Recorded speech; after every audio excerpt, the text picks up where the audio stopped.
Hey everyone, this is Drew White, senior editor here at the Texan News. We have a podcast coming up that features our CEO and founder, Konni Burton, engaging in a remote interview with Lieutenant Colonel Allen West. Lieutenant Colonel West recently announced he is exploring the opportunity to run for the chairman of the Republican Party of Texas. Konni spoke with him about that, as well as his views on the 86th legislative session, and also his fun little hobby of riding motorcycles. It was a great interview. It was very informative. We hope you guys enjoy it.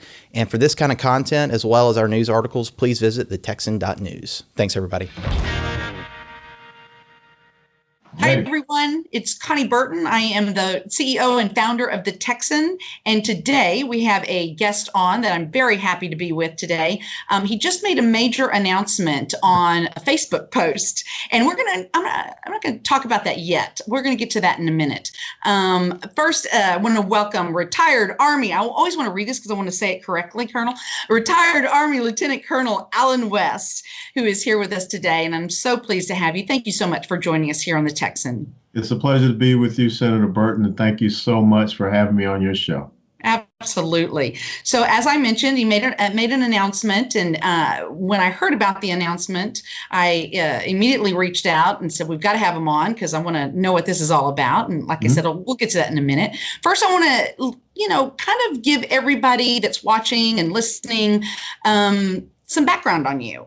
Okay. If you would, I know that a lot of people know about you, probably mainly from your congressional run in Florida.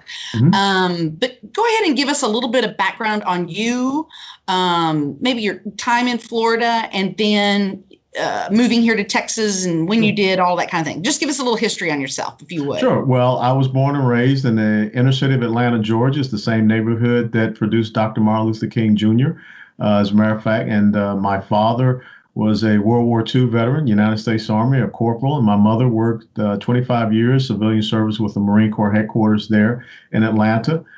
They challenged me to be the first officer in our family at the age of 15, and so I took high school junior ROTC. I went on to the University of Tennessee, where I earned my commission as a second lieutenant in the field artillery. I spent 22 years in the United States Army. My older brother was a Marine, wounded in Vietnam. My nephew now is serving as also an airborne artillery officer stationed just up the road at Fort Sill, Oklahoma, just like me. So 4 generations going back to my dad. And I've always tried to live a life of service, sacrifice, and commitment to this great nation. And my last duty assignment was just north of where you are down there in Austin, at a place called Fort Hood, Texas. Oh. So I finished up my military career in 2004, and that is when we moved down to South Florida.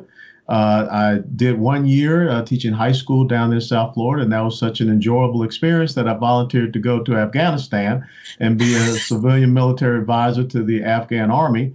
And I spent 2.5 years there. And then when I came back from Afghanistan was when I ran for Congress, and was very fortunate to become a United States Congressman in 2010. I served for 1 term. Republicans redistricted me out, and I was the #1 target for the Democrats. And a year after being out of office, I got an offer to come and work with a policy center here in Texas. So it's like coming back to where I guess I was supposed to be. All great Tennessee volunteers somehow ended up in Texas. And, there was once a congressional member from Tennessee that was not reelected. And I think you know who I'm talking about. He once said, "May you all go to hell. I'm going to Texas." So here I am. Absolutely. Gosh, I love that. That's awesome. Well, I knew most of that there, except I don't think I knew that you taught for a year. What grade did you say you taught? Well, I taught sophomores and seniors. I taught the International Baccalaureate program because I have a bachelor's and 2 masters in political science, political theory, and I also taught history and honors government to seniors. Wow.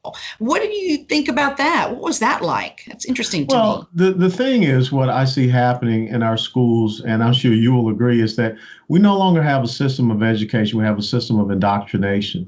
And we are trying to inculcate principles and values of a certain ideological agenda into our children. And the other thing that I don't agree with is that teaching kids how to take a test is not educating them. that's just creating, rote memorization, that it's not developing critical thinking skills. And I think that is why we see such a lack of intellectual rigor, I have to be honest, with a lot of our young people, and to include those going in college. And the next thing you know, they'll believe anything that's told to them. Yeah. What concerns me is the lack of teaching about our founding principles, right? Sure. That's, because it's very, very important. All of the decisions that our policymakers, our legislators make, has to do with our founding principles, or should have to do with our founding principles, right? And I think a lot of times decisions are made based on feelings and not necessarily what the role of government is. So that I find that very interesting that you did that, and your thoughts on that, because it's something that I think it doesn't have to be partisan either. I'm not talking about, in schools, we just need to understand how our country was founded and why, and the principles of it. And we can still argue, the best way forward, clearly, based on those principles. But when we get outside of that, to me, that's what is the danger. I'm always worried about that. No, you're absolutely right. And that's why I get very concerned when I see this eradication of history, or the revising of history, because history is not there for you to say, I like it or dislike it. It's there for you to learn from. As a matter of fact, the famous quote by George Santayana, attributed to him, that those who fail to learn from history are doomed to repeat it.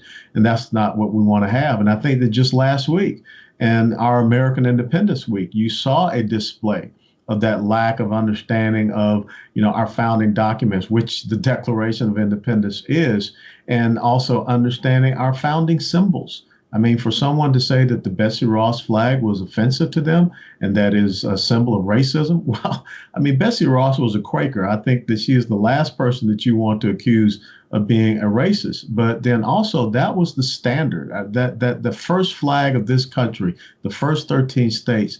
And that was the banner that, my forefathers in the United States Army fought under, so that we could have this incredible land of freedom and opportunity. Absolutely. So to just put the question out there, even though clearly you said how you feel about that, but how do you think that the Betsy Ross flag is racist? Of course not. And as a young Black man born and raised in the inner city of Atlanta, Georgia, down south, 1961, I think that it is time that we stop looking for these excuses and trying to, pander and, this whole thing about slave reparations and whatever. This country has given me all the incredible opportunities, and it gave me a level playing field. And I think that that's what we need to focus on. And to have someone, refer to one of our symbols, founding symbols of this country, as a symbol of racism. Look, I've been to 13 different countries and in 3 different combat zones. There's nothing greater than the United States of America. And I think that sometimes some people need to be dropped off in some places like the middle of Afghanistan or Iraq or some other places. How about going to visit Venezuela right now and see what you think about, oppression and tyranny? This country affords opportunity, but what I'm concerned about, Senator Burton, is that we're moving toward not an equality of opportunity, but an equality of outcomes. And that's what the prevailing theme that I heard a couple of weeks ago at the Democratic debate. So glad to hear your thoughts on that. Because I've got another question for you, but I'm going to wait along those same lines. But I'm going to wait because I want to talk about the announcement that you made. So if I was a betting woman, which I am, by the way, I have no problems with betting, but I would have lost this bet. I thought, your announcement was going to be about you running for Congress, actually. And the announcement was that you are going to run for Republican Party of Texas chair. So tell us about that. Tell us what made you come to that decision and why.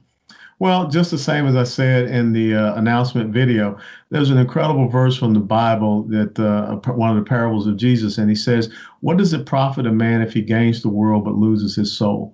So think about it. What would it profit me if, I became a congressman for Texas Congressional District 32, but yet I saw the incredible soul of Texas be taken away?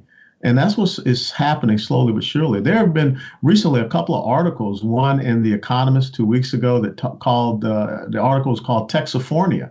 And it said that the real future of the United States of America is a choice between two states, California and Texas. And when you know what's happening down in Austin, the recent ordinance rule that, homeless people can now set up tents. That's the capital of Texas that is starting to look more and more like Los Angeles and San Francisco. So really, Senator Burton, the ideological battle for the soul of the United States of America is right here in the Lone Star State. And when you think about the intrusion and the invasion of progressive socialism, how it has overtaken Nevada and Arizona and Colorado and New Mexico, Texas is squarely in its sights. And we've got to stop it. This is an Alamo moment for us right here. And I think we need to have a very strong, a very vigorous, a very principled constitutional conservative movement here in Texas to push back this stem. So in your announcement, you said that you're exploring. Is that correct? Am I saying that correct? So you're really exploring. It's not. What does that mean? Is it for? Well, sure? It means I'm a military guy, and we don't rush onto the battlefield. We sit down and we do our planning, we do our preparations, and we want to make sure that there is a good deal of support, which incredibly so since that announcement last week. Many phone calls, many texts, and emails, and we want to make sure that. We have a go, no-go criteria that I have, listed, and I want to be able to check those boxes to say, at a certain point in time in the future, we're ready to launch, and we have everything in place to be able to do that. So that's just the calculating nature of a military guy to sit down and make sure that you properly plan and prepare before you launch any operation. Got it. And so, do you foresee a time in the future? Do you know the time in the future that you may be saying, okay, we are definitely moving forward with this, or is it just going to play out and you'll let us know when that happens? Or do you see a certain time of when you're going to let us know for sure? You have a time that you have established, and I'm not going to tell anybody because you don't give away your timeline. But you also have these important evaluative criteria. And you, like I said, when you get to a 75, 80%, I think that's when you can say you can go for it. Just think about it. We just did recognized the 75th anniversary of D-Day. And think about that incredible decision that General Eisenhower had before him about, well, do we launch now or do we wait another month or so? And even though he had just this very tiny window of opportunity with the weather and everything being right, he said, we got to go. And we did. And look at what happened. Right. And so basically it's an internal deadline you have for yourself. Absolutely. Okay. Absolutely. It's not an artificial deadline. It's something that, I'm thinking through myself and with some other folks that have been some very key advisors. And we got a strategy meeting coming up here within the week. So we will be ready. Awesome. Okay. Terrific. Okay. So we currently have a Republican Party of Texas chair. So is this specific to current leadership, your decision to move into this race, or is it just about a vision? Help me to understand, and our listeners, obviously, to understand your decision. Sure. I'm not running against anybody. I'm running for Texas. And that's why the website is West for Texas. And then also, if you were to read the book that I wrote that came out last fall called Hold Texas, Hold the Nation, Victory or Death, this has been something that I've been studying and looking at and wanted to understand and convey to people. And I believe that, we should be able to present a vision because right now, when you look at the major population centers here in Texas, I'll be very honest, you should not have lost your reelection bid as a state senator. And you think about what is happening even in Tarrant County. That's the last great stronghold here in the state of Texas. So all these major population centers and the county surrounding are being flipped right in front of our eyes. And I think that right now we have got to come up with a strategy, come up with a vision, come up with a message that gets into these inner city areas, these urban communities, and talk about principles, not so much party. Because, my parents were registered Democrats, but my parents raised me based upon faith, family, individual responsibility, quality education, service to the nation. Those truly are conservative principles. You think about the people that founded the Republican Party of Texas on July the 4th of 1867. They didn't look like you, Senator Burton. They looked like me. There were 150 blacks that did that.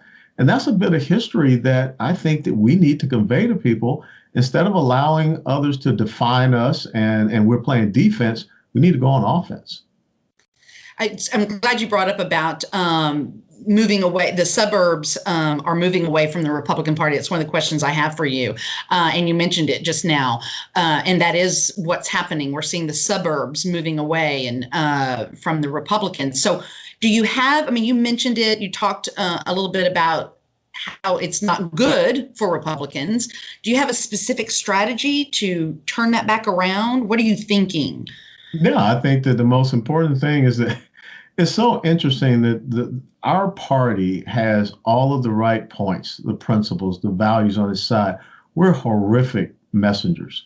And I think that we need to take a little marketing communications 101 class and be able to go out there and talk about that vision, talk about those principles. I think that when you look at the establishment of the United States of America, it was all about the individual being sovereign over an institution of government. And if we talk to people about seeing themselves as individuals and not part of some collective subjugation, and when we talk to people about economic empowerment and not economic enslavement, or economic servitude, that's where we have to touch the American people. When we start to talk about small business and economic growth and the fact that every single one of us has dreams. Dreams are not just relegated to a certain demographic based upon a politicized agenda. That's where we have to make our message, very strong and very, very well heard. And I don't think that we do a good job of that. So, and also you mentioned, obviously the 2018 election was for Republicans, a tough one in Texas. No, we got bushwhacked. Yeah, absolutely. So we lost 12 House seats and 2 Senate seats on the Republican side. What would be your strategy to get those seats back to Republicans? Are there any specifics you have on that, or are you thinking at this time that you could share with us? Well, I think when you look at what is happening in Texas, the amount of people that are moving here, the economic growth and prosperity that is here, it is because of all the right principles. When you have Toyota's headquarters, North American headquarters, leaving a place like California and coming to Texas, there's a very simple reason why. When you have people that are fleeing these failed blue states, economic states, California, Illinois, New York, New Jersey, coming to Texas, there's a reason why. We're not explaining that reason why. We're allowing people to come here from other places and continue to vote the same failed policies because we're not telling them what makes Texas unique, what makes Texas special. And that is something that you see happening Virginia, North Carolina, Tennessee, even my home state of Georgia. But I think right here, there is no better example to evidence the difference between constitutional conservative principles and values and policies as opposed to that of progressive socialism. I think that the word Republican and Democrat means a lot less, but we have to talk about that philosophy, that relationship with the individual with government. And it is very important that we go back into those areas that we lost and we make that message very strong. And we run candidates and we support candidates that can deliver that message. And we just challenge people to say that what do you really want the future of Texas to be? When you have someone that comes up and says that we want to turn Texas blue, then ask them to define what that means, turn Texas blue. And we have not done a good job of making them specifically talk about it. We should not have people advocating for open borders in Texas. We should not have ordinances being passed in the capital city of Austin that make it resemble San Francisco. We should not have people voting for individuals that want to restrain the incredible entrepreneurial spirit that we see thriving here in Texas. We want to unleash that. And you need to have people that understand that and the policies thereof. So part of the reason that, so many House and Senate seats were lost in addition to down ballot races. Harris County, I think it was 59 or 60 judges were Republican judges were wiped out. And a lot of that, most of that, every bit of that had to do with the amount of money that Beto was able to raise and spend throughout Texas. It was $70 million that he dropped on the state. And that's hard for down ballot races to overcome, as we saw in 2018. Obviously, fundraising is an important part of the Republican Party of Texas, and it's an important part of what the chair does. So what are your thoughts on that? Does that concern you? You know, what would you do in order to raise the funds for the Republican Party of Texas in order to help these races on these Republican candidates to win? Well, first of all, I will continue to do what I've been doing in the past 5 years that I've been here, getting out all over the state and speaking and helping to raise funds. And I think that when you have an inspiring message, people will be drawn to it. And folks, not just here in Texas, which is a very wealthy state, but folks even outside the state, when they understand how important it is to hold Texas and hold this nation, they will also make sure that we have a strong Republican Party here. But I think, once again, it is about inspiring people to give their resources, and they have to see a strategy. They have to see a vision. They have to know and feel that they're going to be tangible results, because it's all about a return on investment. And that's what I want to make sure that happens. And, you know, when I ran in my challenger race, I was the #1 fundraising congressional challenger, I think $6 to $8 million in 2010. And in my congressional reelection, that was the most expensive congressional race in the history of the United States of America until the John Ossoff, Karen Handel race in Georgia. So now we're second. But in my congressional reelection race, I raised between $18 to $20 million. So I think that I have proven myself as someone that is able to stand on principle and raise the funds that are necessary for us to be strong and viable. And then also, I think that when you have someone like Robert Francis O'Rourke, I affectionately call him Bob, I think that we should, point out the fact that we here in Texas should not want California or New York or any of these other coastal elites to dictate who we have as senators or representatives. So I think that's another important aspect to say, that why would they want to see Texas become like them when the people in their own states are fleeing to come here to Texas? It was very interesting to hear about the amount of money raised in your congressional race, because as I was asking that question, I was wondering that. So it was, and then I remembered, I think I'd heard it was one of the most, what did you say, the highest raised? It was the most expensive in U.S. history until the race in Georgia, the special election in Georgia. Wow, that's interesting. Okay, something else now, starting in 2020, we will not have straight ticket voting. Straight ballot, correct, in Texas. What do you think about that? What are your thoughts? And of course, I would think it would concern both sides, right? Is the down ballot races and the judicial races. What would be maybe your strategy to make sure that those down ballot races are voted for? Because I got to tell you, for me, that the real most important, and I tell people this all the time, the most important race, political position in the United States of America is not senator, congressman, or governor, it's school board. And I think it's very important that we get out there and we win more school board races. And amazingly, Senator, the election with the least amount of voter participation is school board. And then we turn around, we ask ourselves what's happening in our schools. You know what happened last year when some people wanted to remove the reference of heroic from the defenders of the Alamo in Texas history books. How incredibly asinine was that?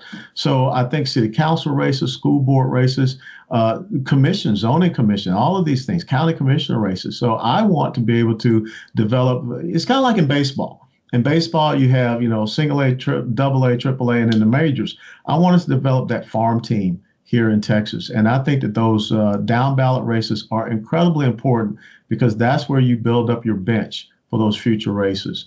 And so I want to make sure that those folks get the support that are needed. And I want to target, where I think we can be successful. But like I said, city council, school board, that's very important. I think that when you look at a place like Austin, I always hear people saying it's a lost cause. Nothing is a lost cause. Okay. And when you say that something's a lost cause, that means that you don't think your cause is worth fighting for. And I think you have to make the other side go on defense instead of you always being on defense. So I think that's a very important part of it. So, that's what I think we need to be doing. So that's interesting, because I don't know. I'm not really making a statement here on any previous, particularly chairs at all, but the party itself. I don't think, although I'm seeing it in Tarrant County getting more involved in the local races. I think traditionally, again, I could be wrong here, but I think traditionally the state party hasn't gotten involved in, say, city council or school board. But that would be something that you clearly want to get more involved in at the state level, correct? Yeah, absolutely. Because Senator Burton, look at what is happening. I mean, so often people of the progressive socialist left side of the house, they are moving into these areas, and immediately they're the ones going after city council and school board races, because they know that all politics are local, and they begin to affect things locally, and then it just blows up at the next level, which is at the state level. So, you talked about the state house seats that we lost. You talked about state senators that we lost. Guess what? And the judges that we lost. We've got to go back in at that grassroots, at that ground level. And too often, I don't think we think strategically enough when we look at that. We always think maybe up at that 30,000 foot level, when we need to be thinking right down there on the ground level. And that's why, again, coming back to, well, why would I choose to do this and not run off and go back to Washington, D.C.? The fight for Texas is not going to be won in Washington, D.C. It's going to be won in Texas. Yeah, absolutely. Absolutely. Well, you touched on it earlier when we were talking about the statues, for instance, or history being erased. Yeah. I know that there were several, I'd say several, I know at least two pieces of legislation this past session that would protect our monuments from being taken down, say, by cities, that kind of thing. Is this something, I mean, you mentioned it. It sounds like something that you would be for, legislation like this to get passed in Texas. Can you expound on that at all? I stood and testified before the Dallas City Council on the day that they took down the Robert E. Lee statue. I did not know that. Yeah. Well, see, you just got to ask me these things. I'm kind of around, I'm kind of doing a little something of everything. But because, I grew up, like I said, in Atlanta, Georgia. And in Atlanta, Georgia, we are under the shadow of a place called Stone Mountain.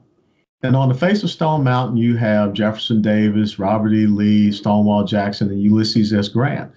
And once upon a time, the Ku Klux Klan used to have their rallies on top of Stone Mountain so that everyone could see that burning cross. Mm-hmm. The community came together and they ran the Klan off the top of Stone Mountain. It wasn't about the faces that were etched in the stone of Stone Mountain, because those faces did not have any impact on me and my life and growing up. It was getting that symbol of oppression and tyranny and racism off of that mountain. And that's what I think we need to be focused on. When I see people running around tearing down statues and then who's next? I mean, when you have students at the University of Virginia that want to tear down the statue of the man that created the University of Virginia, Thomas Jefferson, that wrote that incredible document called the Declaration of Independence, one of our most brilliant early presidents, this is not what we should be doing in the United States of America. So, yes, I would fully support us not tearing down, monuments or things from our past, because we should take our children there to learn from it. And the sad thing was that as I stood there before the Dallas City Council, I was listening to other people totally mischaracterize Robert E. Lee and who he was and what he stood for. Robert E. Lee took communion with a black man in his church so that he could, make everyone understand the war was over. And, he supported the healing, and especially supported those 13th, 14th, and 15th Amendments, which were passed by Republicans, not supported by Democrats. So maybe, this whole thing about eradicating history is that one political party does not want us to know their history. Interesting. Well, that's, because that was, I know something that they could not get through the legislative session was doing anything about the statues. And that was a huge grassroots conservatives issue that they wanted to get done, and it didn't. So that's interesting to hear where you stand on that. So what would you consider this past session? This legislative session in Texas, do you consider it a success? Very interesting. The thing is, I'm not looking to interject myself into the legislating side. I do understand policy. I think the most important thing is that we have to make sure that we are protecting the economic growth that we see in Texas. We have to in Texas, make sure that we respect the individual over the institution of government. And I don't want to see government growing over the opportunities that we afford to as citizens. Now, everyone knows that there are certain things that we need to do to make sure that our citizens have safety and security and they have a quality way of life. But I don't want to see the safety net that we call, the programs that are necessary for those that are not so fortunate become a hammock. And we have to be really careful about that. I would like to see us continue to do more as far as property tax reform, because there has to be a certain point in time when people do truly own their own property, and it cannot be taken away from them.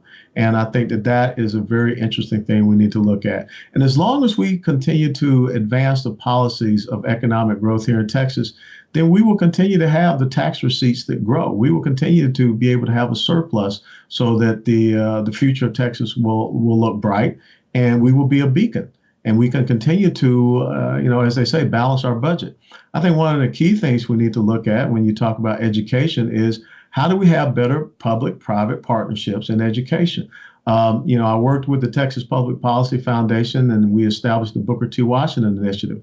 And Booker T. Washington, when he established Tuskegee Normal and Industrial Institute, it wasn't just about the book learning. It was about the industrial education. It was about the ability to develop productive, creative skills so that you could go out and open up a business on your own. The students at Tuskegee built their school. They learned how to build bricks and make bricks. They grew their own food and everything. So what I want us to have is better relationships between our school systems and the private industries, so that we are creating the next generation that can work here in Texas and make it even better. So when we have all this technology hubs that are being established, you see what is happening in Austin, up here in Richardson, we need to have people that are getting into the schools and talk about the next generation of technological innovation, ingenuity, and advancement, so that we're not just teaching the kid how to take a test, we're teaching them how to have productive skills. They start to understand and learn why they're learning these things about Pythagorean theorem, algebra, calculus, or whatever, how it can apply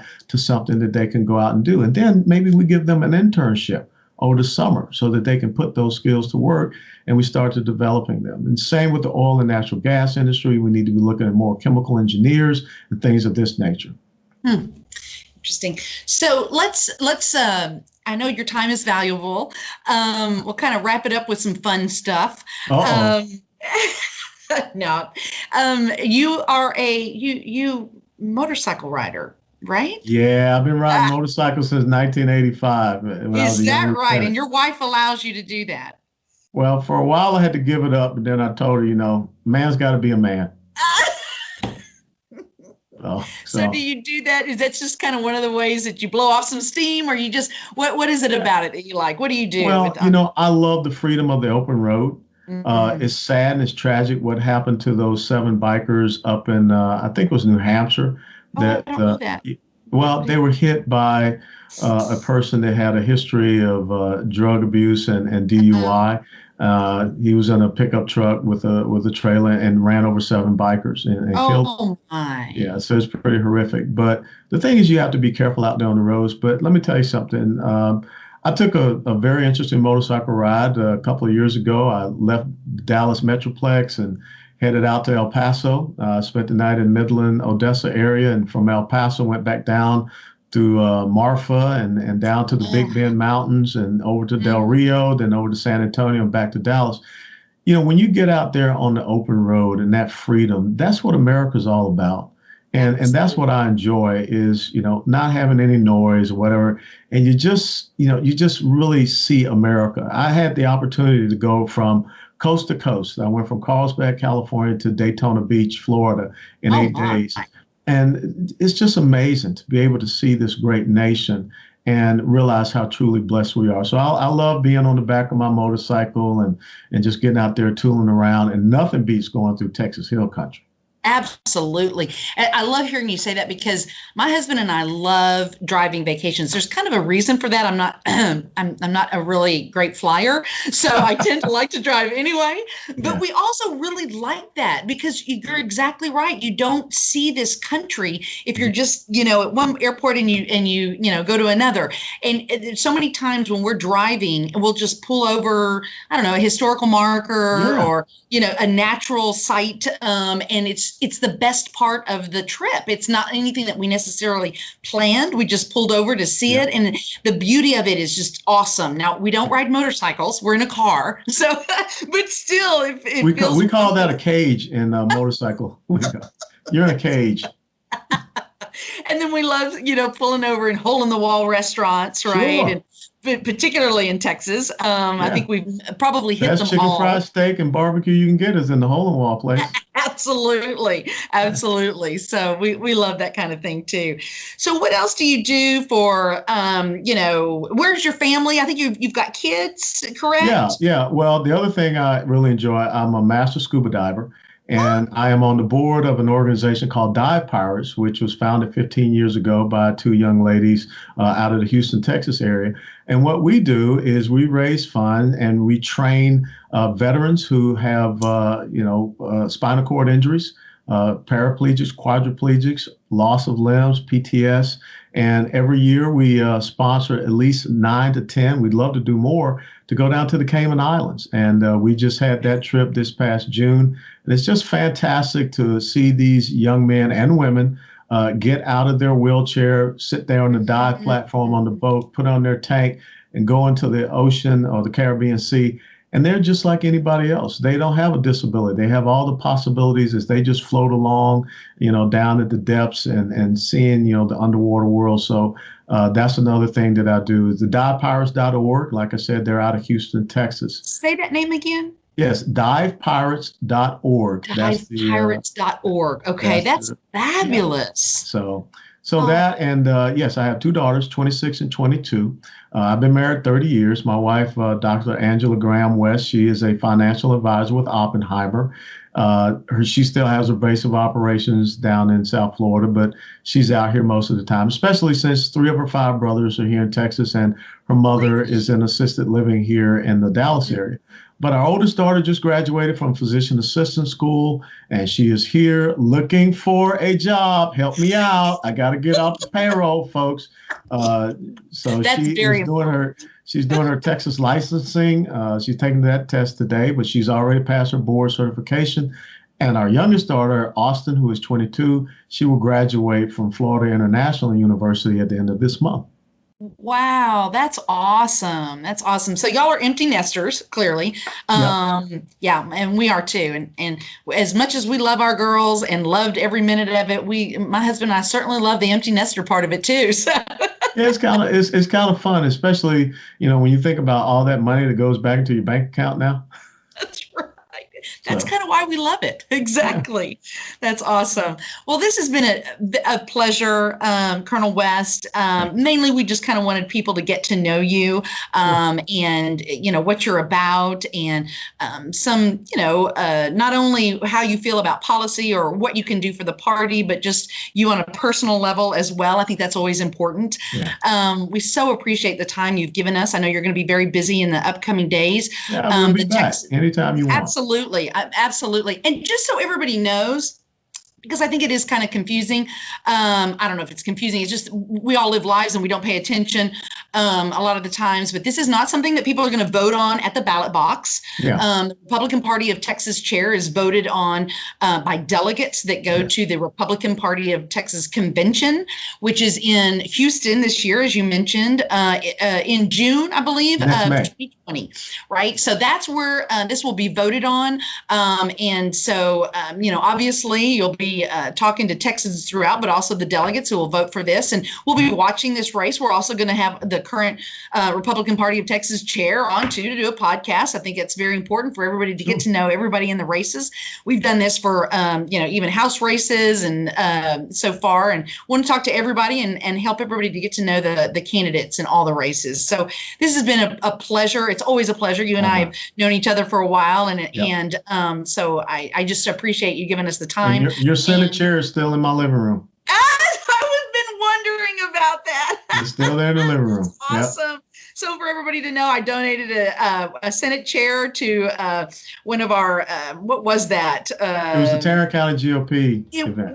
That, wasn't it? The Tarrant County GOP, yes, dinner. And Colonel Alan West bought it, and I was so proud. That's good to know. I've often wondered about that. That's awesome. Well, it's good to have you on, sir. Good luck. We'll be in touch, and thanks for all you do for our country and for Texas. My pleasure. God bless you. All right. Bye-bye. Thank you all for listening. If you've been enjoying our podcast, it would be awesome if you would review us on iTunes. And if there's a guest you'd love to hear on our show, give us a shout out on Twitter. Tweet @TheTexanNews. We're proud to have you standing with us as we seek to provide real journalism in an age of disinformation. We're paid for exclusively by readers like you, so it's important we all do our part to support The Texan by subscribing and telling your friends about us. God bless you, and God bless Texas.